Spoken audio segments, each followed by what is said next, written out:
Hubo una época donde el rock, el punk y la música disco sonaban sin distinción, donde en una parte del mundo algunos celebraban su felicidad y otros morían de angustia y vivían la peor de las tragedias, conocida como la psicodélica y fabulosa década de los 70s. Esto es Proyecto Insomnio.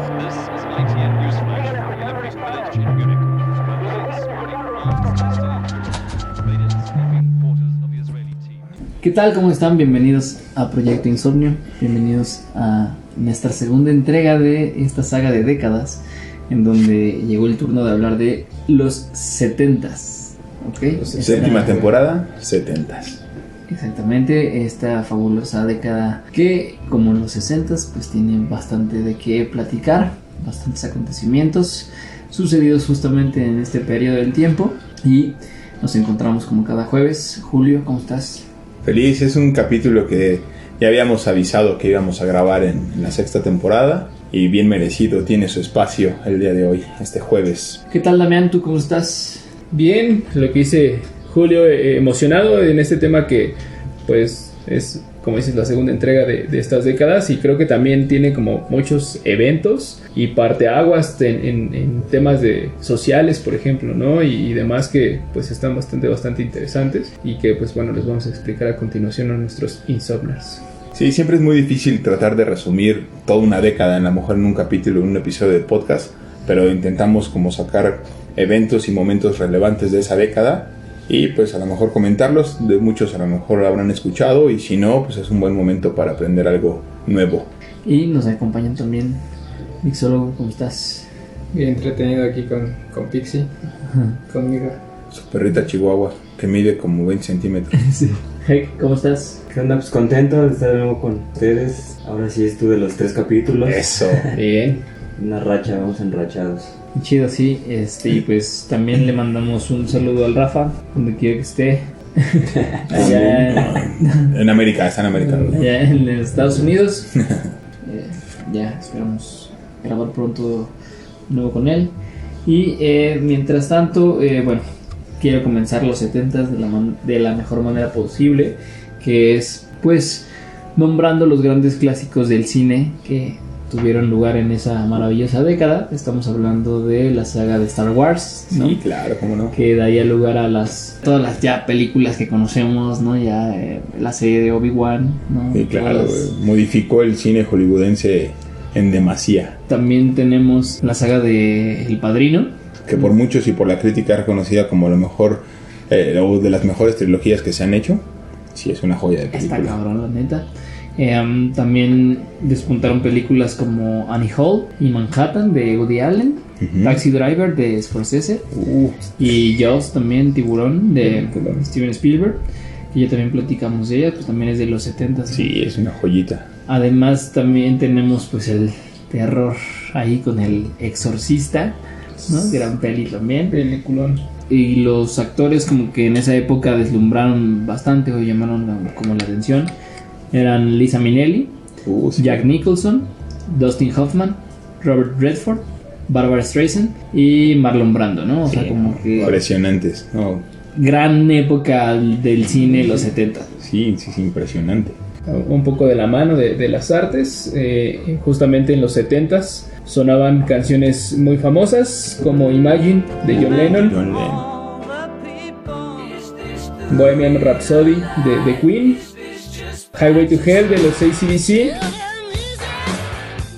Another Beat in the Wall parte 2 de Pink Floyd, Staying Alive, por ejemplo, de los Bee Gees, Lady Marmalade de La Belle, Let It Be de los Beatles, La Grange de ZZ Top, gran canción. Y pues digo, por mencionar algunas, ¿no? Que son como de las más famosas, icónicas, que justamente forman parte pues justo de esas canciones icónicas de los 70s, como dice Carlos, y que pues también formaron una buena época en el tema de la música, que pues se sigue escuchando hasta nuestros días. Siguen muy vigentes, ¿no? Y como decías, al terminar en la década de los 60 y empieza como todo este auge de buenas canciones, y se adopta una contracultura con el movimiento hippie, y empieza a sonar un poco más de psicodelia en la música, es como más energética, empiezan como bailes improvisados y ropas un poquito más coloridas. Empieza la famosísima música disco, ¿no? Que los DJs empiezan a aparecer ya en la escena musical. Sí, sí. Y es como un poco la rebeldía al dominio que tenía el rock o el rock and roll de la década pasada. El primer número 1 de la música disco en la historia del Billboard fue la canción Love Train de OJs en 1972. Hollywood empieza a prestar atención al movimiento y en 1977 estrena la película Fiebre de Sábado por la Noche. Seguro todo el mundo ubica a John Travolta y esta famosa bola de cristal. Y justamente a Bee Gees, güey. Sí, claro, exactamente, ¿no? Bee Gees son la banda sonora de esta película y es la imagen que todos tenemos a lo mejor como de esa época, ¿no? Sí, sí. Surgen canciones, aparte de las que decía Damián, empieza Last Dance de Donna Summers, Heart of Glass de Blondie, Do You Think I'm Sexy de Rod Stewart, que también supongo que la han escuchado 1000 veces, Don't Go Breaking My Heart de Elton John, Straight Player de Chicago, y Kiss aparece en escena, ¿no? Con su famosísima canción de I Was Made for Loving You. En Europa surgen éxitos como Dancing Queen de ABBA, que seguramente han escuchado. Y el auge de este género musical empieza a generar como una complicación social también. Y es un poco reaccionaria, originada y fomentada por el tema racial, queriendo etiquetar a la música disco como música para homosexuales o afroamericanos, y empiezan a usar el lema en distintas estaciones de radio como los hombres duros no bailan. El mundo del rock empieza a criticar el género. Qué culera época también para ¿no? Exactamente. Diciendo que el disco, la música disco apesta, ¿no? Es un lema que utilizan mucho en estaciones de radio. Y en 1979, en la ciudad de Chicago, en Estados Unidos, el 12 de julio se convoca por parte de distintas emisoras de radio a una quema de álbums de música disco, y es conocido ese día como el día en que la música disco murió. Justamente ahorita hablando de los movimientos sociales, mencionaste uno de los más importantes, que justamente fue el tema de la música disco, pero también hay otro movimiento que para mí creo que también es uno de los más representativos y que tiene un toque muy chingón en su cultura, y es el movimiento punk. Los punks surgen a finales de los 70s en Inglaterra como un movimiento cultural y musical, como una rebelión al rock industrial de la época, que justamente los rockeros como que dominaban la escena, y a ellos les cansó como esta parte de decir, güey, ya estamos hartos como del estatuto social, güey, de las reglas que nos imponen y como que todos bien vestiditos y siguiendo como ciertas normas, y ellos, bueno, este movimiento empieza como una forma de protesta contra la religión, el autoritarismo y las reglas, dando paso a la anarquía, la autogestión y el libre albedrío. Recordemos que veníamos justamente de una generación de los 60s en donde todo era amor y paz con el movimiento hippie, y que el gobierno pues hasta cierto punto era bien pasado de lanza con la sociedad, porque era como de, pues te quieres manifestar, güey, o quieres hacer algo, te oprimían, justamente estaba el tema racial, o sea, había un buen de cosas, y pues este movimiento nace con esa consigna, ¿no? Bien chistoso. Hay una pregunta que es bastante recurrente entre los, pues como, no historiadores, sino como los analistas de estas culturas, que preguntan si esta cultura tuvo su origen en Perú. Y para mí se me hizo muy chistoso porque dije, güey, se supone que como que toda la influencia que tenemos es como anglosajona y demás. Pero hubo una banda en Perú que se llamaban Los Saicos en los 60s, que ya hacía este tipo de música, y al parecer es la primera registrada en este género. Okay. Entonces fueron la primera como en tener este movimiento, ¿no? El tema de la música era generar canciones con patrones de 3 a 4 acordes por mucho, repetitivos y con una velocidad pues diferente a la del rock normal. Algunos grupos musicales influyentes en este movimiento fueron The Sex Pistols, The Ramones, Black Flag,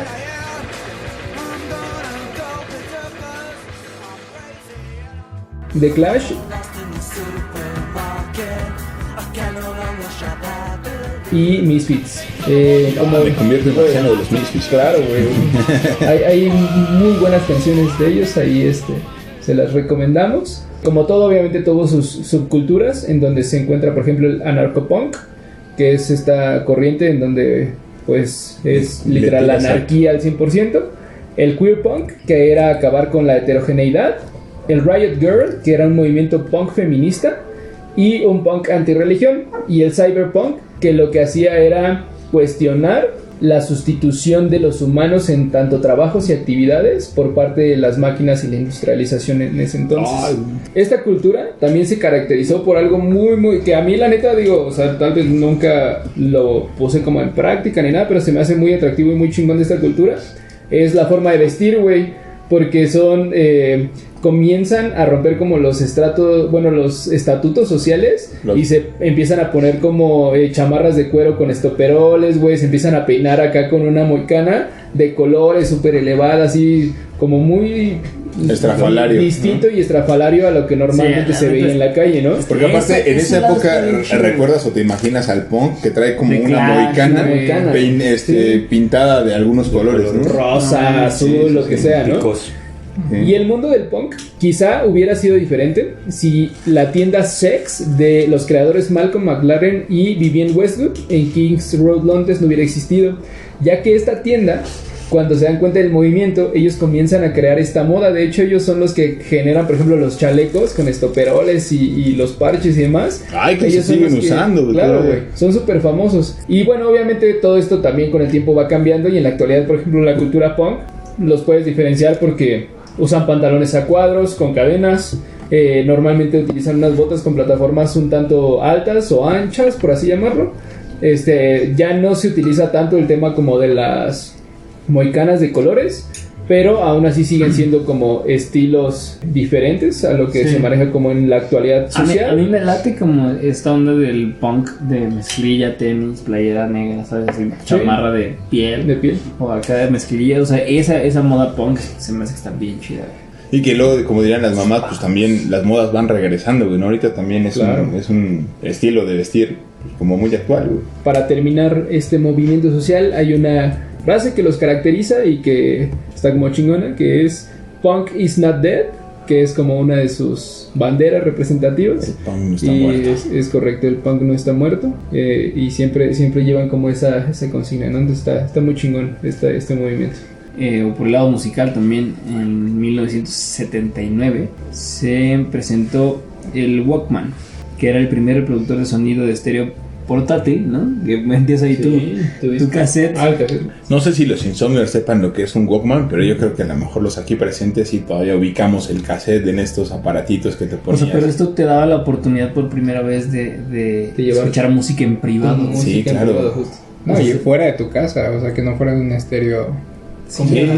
La grabadora. Pero la importancia de esto, o sea, como de que te imaginas ahorita tu trabajo o el gimnasio o así, de que sin música, así sin audífonos. Sin audífonos. Imagínate que todos tuvieran su música a todo volumen, por ejemplo, ¿no? O algo así. O sea, no se podría. Esto es un gran invento. Sí, está muy chido. El Walkman evidentemente pues tuvo un auge bastante importante entre los consumidores y estableció obviamente como las bases para futuras generaciones, ¿no? De los dispositivos personales que encontraríamos como el iPod, ¿no? Que ya después el iPod, como a evolucionar. Y justamente en los 70s se crearon dos gigantes de la tecnología que hoy en día pues no podríamos concebir el mundo sin ellos, y estoy hablando de Apple y Microsoft. Steve Jobs y Steve Wozniak comenzaron en 1976 a crear en su garage lo que se convirtió años después en una de las compañías más importantes de informática de todo el siglo XX.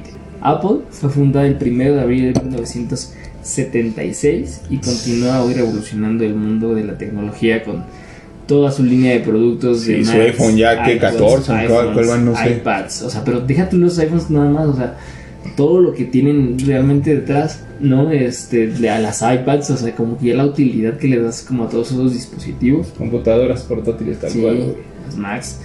Un año antes también, en 1975, Bill Gates y Paul Allen fundaron Microsoft.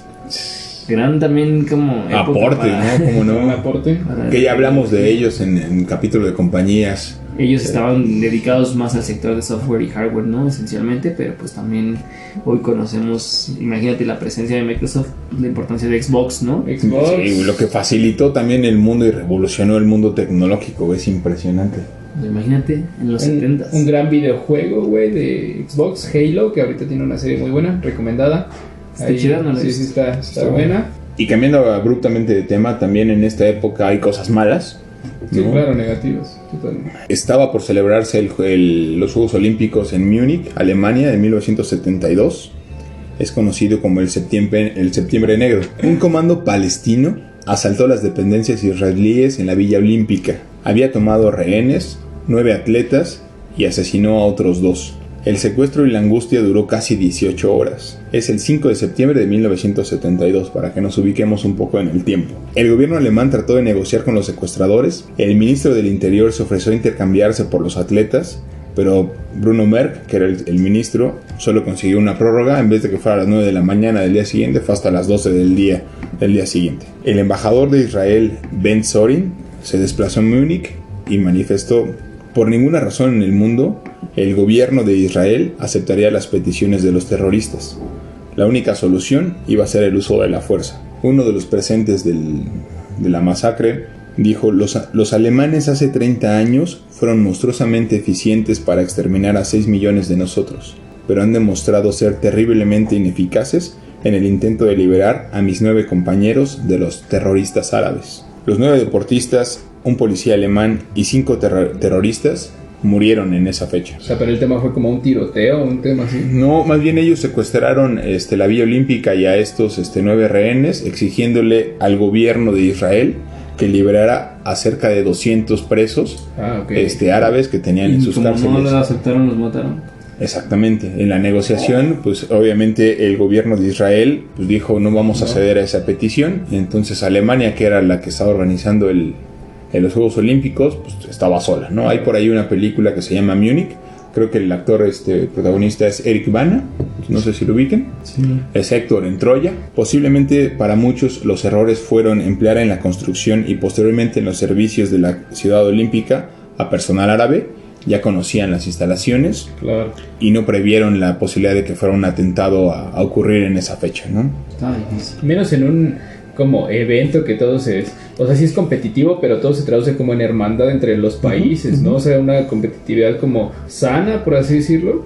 Y sí está cañón que se presente algo así. Pues los terroristas utilizaron la estrategia vistiéndose de deportistas. En las bolsas o en sus maletas llevaban granadas y traían AK-47 colgadas en el cuerpo. El entrenador del equipo de halterofilia israelí fue el primero que se dio cuenta del ataque y alcanzó a dar la alarma. Gracias a esto, pues muchos atletas pudieron salvarse y escapar. Justo antes de caer abatido por disparos a quemarropa, alertó a los demás y fueron los que empezaron como a tratar de escapar y dar la alarma en toda la Villa Olímpica. No. También el levantador de peso Joseph Romano les hizo frente e intentó arrebatarle el arma a uno de ellos, pero recibió una ráfaga en el vientre que pues obviamente le causó la muerte. El único acuerdo al que pudo llegar el gobierno alemán fue trasladar a los rehenes a Egipto, que era una zona neutral entre ambas naciones, pero el gobierno egipcio nunca les contestó ni les tomó la llamada. Entonces iban a mandar a ciegas a los rehenes israelíes en un viaje por helicóptero. Cuando se da todo esto, visten a oficiales alemanes disfrazados de pilotos y empieza el tiroteo y pues lamentablemente mueren los 9 atletas, ¿no? No, sí. Y es conocido como el Septiembre Negro, ¿no? Este grupo terrorista que asaltó la Villa Olímpica en Múnich. Sí, está cañón. Justamente no todo podría ser como positivo, si bien los 70s nos trajeron grandes producciones musicales, televisivas y pues bastante cultura ahí que sigue hasta nuestros días. Creo que también, por ejemplo, un movimiento que marcó la historia de forma negativa es el llamado Jueves de Corpus Christi o Jueves Negro en México. Es una historia en donde, bueno, en 1971, mientras sonaba Imagine de John Lennon en la radio, un grupo estudiantil en la Ciudad de México formaban un meeting en apoyo a la Universidad Autónoma de Nuevo León, ya que, bueno, la UANL, por así llamarlo, estaba haciendo pues estaba bajo el autoritarismo del gobierno. Los estudiantes comienzan a hacer como un movimiento para quitar ciertos estatutos que tenía la universidad. Designan a un decano, el cual comienza a modificar algunas leyes de la universidad, en el cual exigían obviamente más presupuesto para pues la universidad y para los estudiantes. Alumnos aquí en México, principalmente de la UNAM y del IPN, comienzan una marcha en las inmediaciones de la ESCA Santo Tomás. Okay. En el casco. En el casco de Santo Tomás, en el cual, bueno, pues ellos, su destino era avanzar hacia el Zócalo capitalino, y ellos, al encontrarse en Avenida de los Maestros, eran alrededor de 10,000 personas, entre estudiantes, maestros y algunos padres que, bueno, pues acompañaban a sus hijos, y al caminar por la calle llamada Avenida de los Maestros, comienza de repente un tiroteo, del cual pues no se explican de dónde viene. Aquí lo que sucede es que el gobierno, después de haber tenido el movimiento estudiantil del 68, hace un grupo llamado Los Halcones, el cual se cree que estaba liderado y entrenado por Miguel Nazar Haro, que es uno de los policías más brutales y sanguinarios de su época, y que llegó a ser incluso titular de la Dirección Federal de Seguridad del país. Pues el tipo se supone que los entrenó.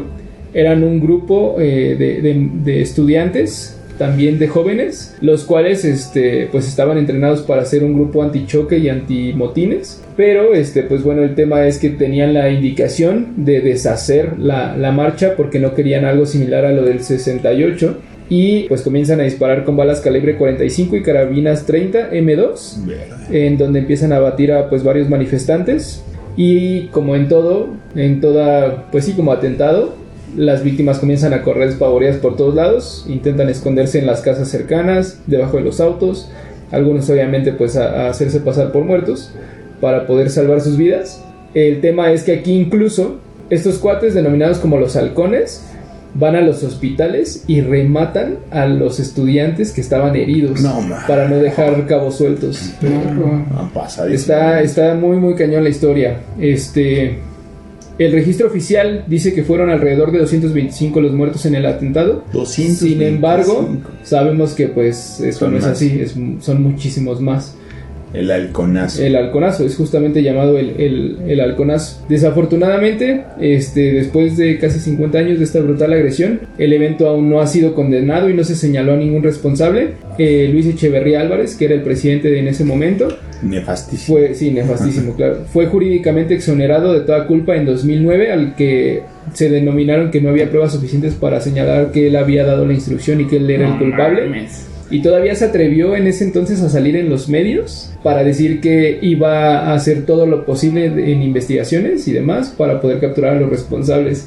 No. O sea, es un tema muy maquiavélico, así en todo sentido, ¿no? Digo, este es otro de los eventos que marcó, por ejemplo, la historia de nuestro país, pero fue un suceso pues también bastante... Sí, que se repite un poco la historia del 68 y que son cosas totalmente atentados contra la humanidad, ¿no? Y hay un evento también en los 70s derivado de una corriente ideológica de una agrupación religiosa fundada en los años 50 que se llamaba el Templo del Pueblo, que estaba liderada por un llamativo personaje llamado Jim Jones, que fue el responsable de hacer que 918 personas consumieran una bebida de cianuro el 18 de noviembre de 1978 en la Guyana de América del Sur.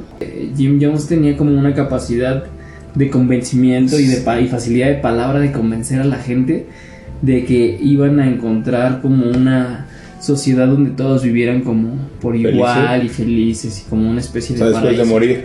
No, un espacio en la tierra donde ellos iban a tener como su propia zona donde pudieran vivir en paz, güey. Todos por igual. Ay, ¿no? Se los llevan, ¿no? Por eso se los llevan a... Sí, hablamos un poquito de eso en nuestro capítulo también de sectas.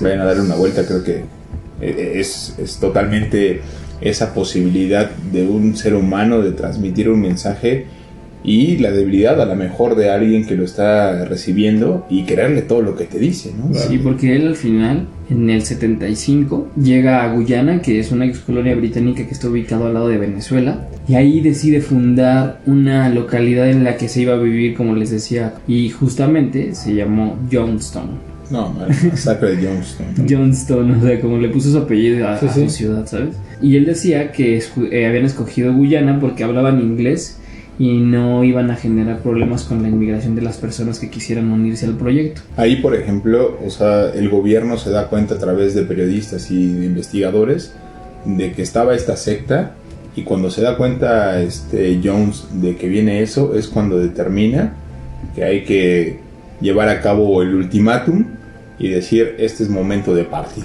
Sí, porque al final él ya había logrado hacer que muchísimas personas se fueran allá a construir sus casas. O sea, él estableció una comunidad en la que pues muchos la describían como el paraíso, porque pues era todo lo que él había como prometido. Entonces se hicieron como muy fieles a...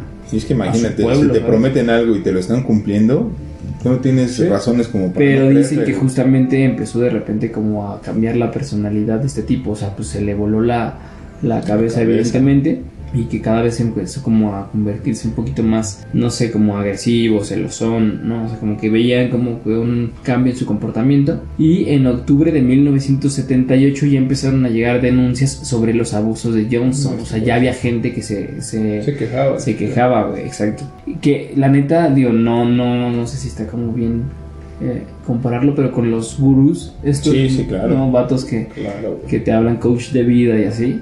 Siento que es este mismo pedo, güey, nada más que obviamente llevado a un grado más extremo. Sí, pues es el patrón de convencimiento, ¿no? Exacto. Total que llegan las denuncias, empiezan a ponerle como más atención a esta localidad.